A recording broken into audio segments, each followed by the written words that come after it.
When she saw a human dive, the desert alien couldn't believe her eyes. The encounter. The crimson sands of Xerion stretched endlessly beneath twin suns, their harsh light creating dancing mirages that had fooled travelers for millennia. Zephyra pressed her crystalline palm against the smooth stone of the ancient watchtower, her translucent skin refracting the sunlight into tiny rainbows that scattered across the weathered walls. Her delicate antennae twitched nervously as she peered through the viewing scope, tracking the strange metallic object that had descended from the sky 3 days prior. The vessel rested in the valley below like a sleeping giant, its hull gleaming, with an otherworldly sheen that seemed to repel the very sand particles that should have covered it by now. Zephyra had watched from her hidden perch as strange bipedal creatures emerged from the craft, their movements clumsy in the deep sand, but purposeful nonetheless. They wore peculiar coverings that reflected the harsh sunlight, and their faces were hidden behind transparent barriers that glinted like captured starlight. By the ancient winds, she whispered to herself, her voice carrying the musical quality common to her people. What manner of beings are these? Her reverie was interrupted by a gentle hum that seemed to emanate from the alien vessel. The sound was unlike anything she had ever heard on Xerion, not the whistling of wind through stone caverns or the grinding of sand against rock, but something smoother, more fluid. As she watched, one of the creatures began moving directly toward her watchtower. Panic fluttered in her chest like a trapped desert moth. The Xerioni had always been a hidden people, masters of camouflage and desert survival. Their crystalline bodies could blend seamlessly with the rocky outcroppings of their world, and their settlements were carved deep into cliff faces where the twin suns could not penetrate. No outsider had ever found them. Yet this creature moved, with unerring precision, as if it could see through her natural camouflage. Zephyra pressed herself against the stone wall, her skin automatically adjusting to match its texture and color, but still the being approached. "Hello up there," called a voice from below, speaking in accented but recognizable Xerioni. "I mean no harm. My name is Commander Jackson Rivers, and I believe we should talk." Zephyra's antennae drooped in amazement. Not only had this creature found her, but it spoke her language. She remained motionless for several heartbeats, warring between curiosity and caution. Finally, her natural inquisitiveness won. "How do you know our tongues, Sky Stranger?" she called down, allowing her camouflage to fade slightly so he could see her outline against the stone. The figure below removed its helmet, revealing a face unlike anything Zephyra had ever seen. Where her people had crystalline features that caught and reflected light, this being had soft, matte skin the color of desert clay. Hair the hue of burnt amber fell across its forehead, and eyes the impossible blue of deep shadow gazed up at her with obvious intelligence. "We've been monitoring your world's communications for some time," Jackson replied, his voice carrying easily in the dry air. "Your people have a beautiful language. Would you be willing to come down? I'd like to show you something that might interest you." Zephyra's natural caution warred with her burning curiosity. In her 40 cycles of life, nothing truly exciting had ever happened in the desert settlement of Kithara. The most adventurous thing any Xerioni did was venture to the deep wells for the monthly water ceremony. But this was unprecedented. Slowly, she made her way down the winding stone steps carved into the watchtower's interior. As she descended, she could hear voices, multiple beings speaking in their own tongue, words that sounded harsh and angular compared to the flowing syllables of Xerioni. When she finally emerged at the tower's base, she found herself facing not one but 3 of the strange creatures. The one who had spoken, Jackson, stood slightly ahead of the others, his posture relaxed but respectful. Behind him, a taller figure with hair like starlight kept one hand resting on a device at its belt, while a third being held what appeared to be some sort of recording apparatus. "Remarkable," breathed the tall one, stepping forward. "Your skin's refractive properties are even more sophisticated than our scans suggested. I'm Lieutenant Nova Thorne, and this is Dr. Orion Blake." Zephyra found herself staring at Nova's pale hair, which seemed to catch and hold light in ways that reminded her of the sacred crystal gardens. "Your coloring, it's like captured moonlight."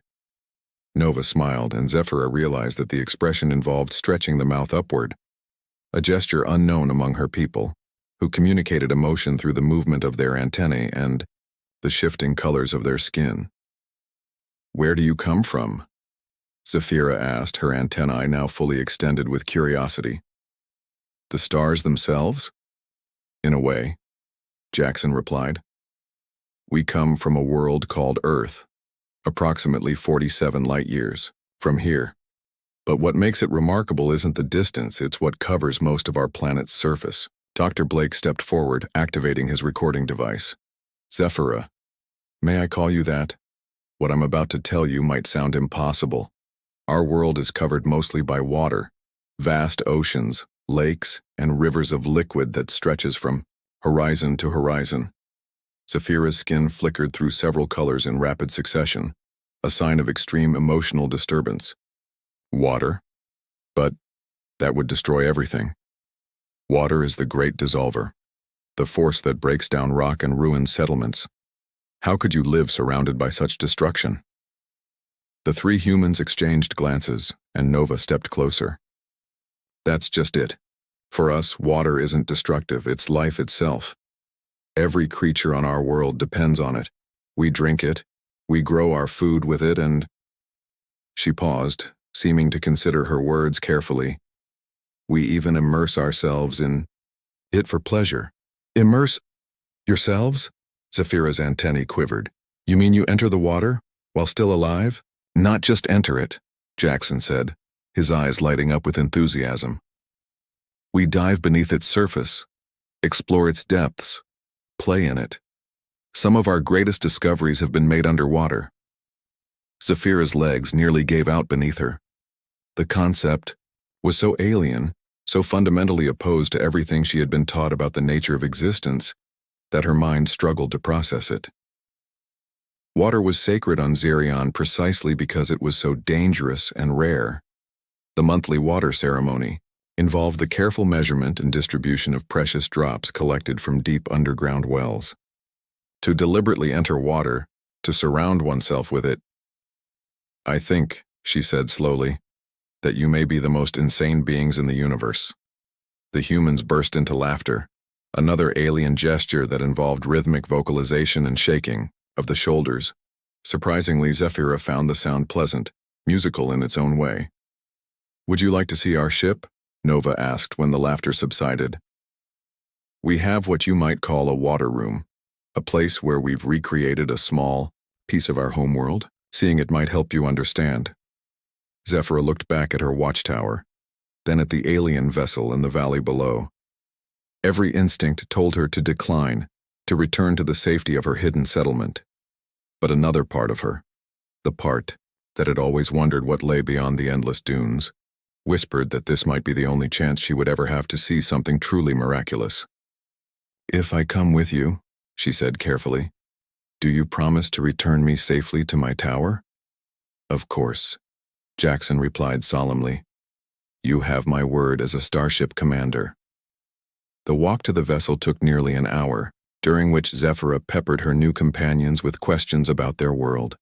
She learned that Earth had creatures that lived their entire lives in water, that humans regularly entered the water for something called swimming, and most impossibly of all, that some humans spent their careers exploring the depths of the oceans as they approached the ship. Zephyra noticed that her skin was automatically trying to camouflage against its metallic surface, creating an unsettling silver shimmer across her body. The humans seemed fascinated by this, with Dr. Blake making excited notes on his recording device. The interior of the ship was a revelation. Smooth corridors hummed with barely audible energy, and soft lights seemed to emanate from the walls themselves. But it was the smell that truly stunned Zephyra, a rich, complex aroma that carried hints of growing things and moisture and life itself. "This way," Nova said, leading them down a corridor toward what appeared to be a massive transparent wall. "Prepare yourself." Nothing could have prepared Zephyra for what she saw when they rounded the corner.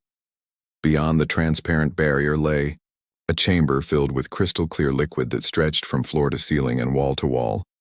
And moving within that liquid, actually living and breathing inside it, were creatures unlike anything from her wildest dreams. Bright fish with scales like jewels darted through fronds of green plant life that swayed in currents she could barely perceive. Strange, tentacled beings pulsed through the water with ethereal grace, while bottom-dwelling creatures scuttled across surfaces covered in colorful, flower-like growths. But most shocking of all was the human floating serenely in the center of it all, breathing through some sort of apparatus while observing the aquatic life with obvious pleasure. Zephyra's legs finally did give out, and she sank to the floor, in front of the viewing wall, her skin cycling rapidly through every color in her emotional spectrum. Her antennae trembled as she pressed both palms against the transparent barrier, staring in absolute wonder at the impossible scene before her. "By all the sacred sands," she whispered. "They're alive in there. They're actually alive in the water." Jackson knelt beside her, his expression gentle. "Would you like to try it yourself?" The revelation 3 hours had passed since Jackson's question, hung in the air like desert heat, and Zephyra still sat transfixed before the aquatic chamber. Her crystalline skin had settled into a deep amber hue, the color her people displayed when processing something that challenged their fundamental understanding of existence. Dr. Blake had quietly retreated to give her space, while Nova and Jackson remained nearby, occasionally pointing out different creatures to help ease her into the concept. "The small ones with the flowing fins," Nova said softly, indicating a school of fish that moved like liquid light through the water. "We call them angelfish. They're actually quite social. Watch how they communicate through subtle color changes." Zephyra's antennae perked up with interest. "Like us," she murmured, her skin briefly flickering to pale green, the Zerioni expression of recognition. "But in water instead of air." "Exactly," Jackson said, settling cross-legged beside her. "Life finds a way to flourish everywhere, even in conditions that seem impossible to outsiders." The human diver in the chamber, Lieutenant Commander Marcus Webb, she had learned, performed a graceful somersault before gliding toward the viewing wall. He waved at Zephyra through the transparent barrier, his eyes crinkled with what she now recognized as a smile behind his breathing apparatus. "He's been underwater for 2 hours," Nova explained. "Completely comfortable, exploring, even enjoying himself." Zephyra pressed her palm against the wall again, watching Marcus interact with a creature that looked like a floating flower with tentacles. "On Zerion we have legends," she said slowly. "Stories of the first Zerioni who tried to drink from the sacred pools and were dissolved into nothingness. Water is the great unmaker in our mythology. It breaks down the crystalline structures that give us life." "But you're not made of the same crystals as your rocks," Dr. Blake interjected, having returned with what appeared to be a scanning device. "May I?" When Zephyra nodded, he ran the scanner over her arm. "Fascinating. Your cellular structure incorporates silicate compounds, yes, but they're organic, more like flexible glass than brittle stone. With the right preparation, I believe water immersion would be perfectly safe for you." Zephyra's skin flashed bright orange, the color of alarm. "You're suggesting I enter that?" She pointed at the aquatic chamber. "Not immediately," Jackson said quickly. "We'd start small, maybe just touching water first, then gradually working up to immersion. The choice is entirely yours." For the next hour, they showed her recordings from Earth's oceans. Vast underwater canyons where creatures lived in eternal darkness, coral cities that rivaled the greatest Zerioni settlements, and humans swimming alongside creatures the size of their spacecraft. Each image challenged another assumption Zephyra had held about the nature of existence. "I need to understand," she said finally, her voice barely above a whisper. "If I return to my people without experiencing this myself, they'll think me mad. But if I can show them proof." Nova leaned forward. "What kind of proof?" Zephyra's antennae curled thoughtfully. "We Zerioni record our experiences in crystal matrices, living records that others can experience as if they lived them themselves. If I could create such a record of water immersion, you'd revolutionize your entire civilization's understanding of the universe." Dr. Blake finished, his voice filled with awe. The preparation took another 2 hours, The humans had to completely redesign their diving equipment to accommodate Zephyra's unique physiology. Her antennae required special housings that would allow her to sense her environment while protecting her from sensory overload. Her crystalline skin needed a protective layer that would prevent any possible dissolution while still allowing her natural flexibility. The suit's bioadaptive fibers will monitor your condition constantly, Nova explained, as she helped Zephyra into the specially modified diving gear. If there's any sign of distress, we can have you out of the water in seconds. The suit felt strange against Zephyra's skin, like being wrapped in liquid starlight.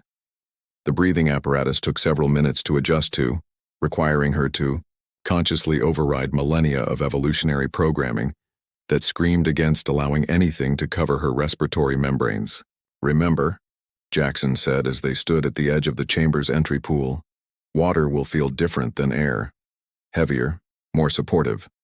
Let it hold you instead of fighting it." Zephyra looked down at the crystal-clear liquid lapping gently at the pool's edge.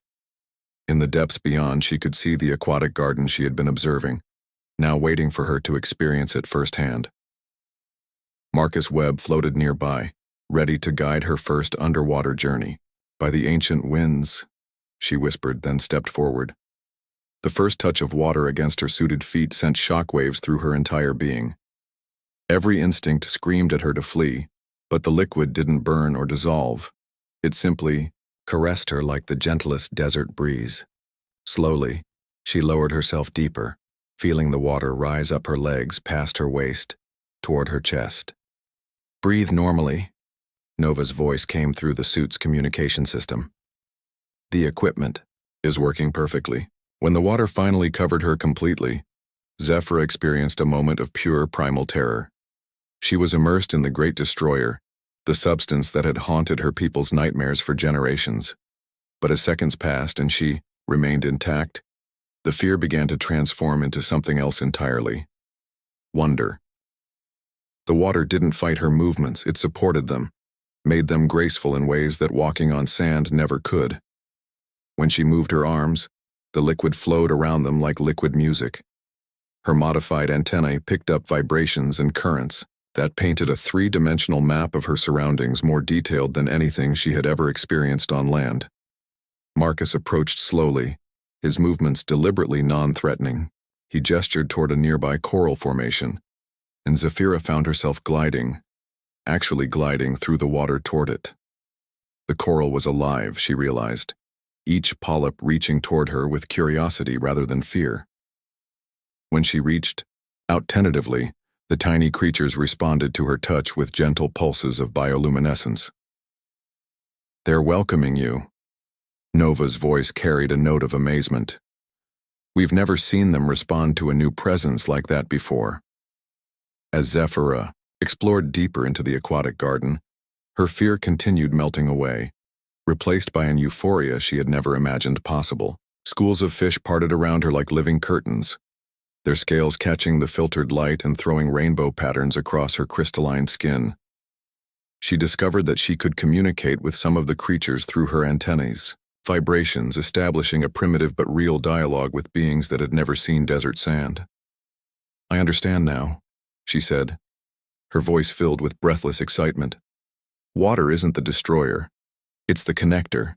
It links all life together, in ways that air never could." She spent the next hour in a state of constant discovery.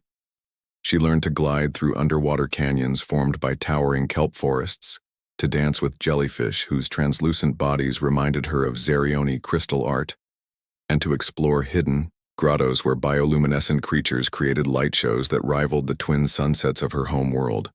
But the most profound moment came when she encountered a creature unlike any other. A massive, gentle being with eyes full of ancient wisdom.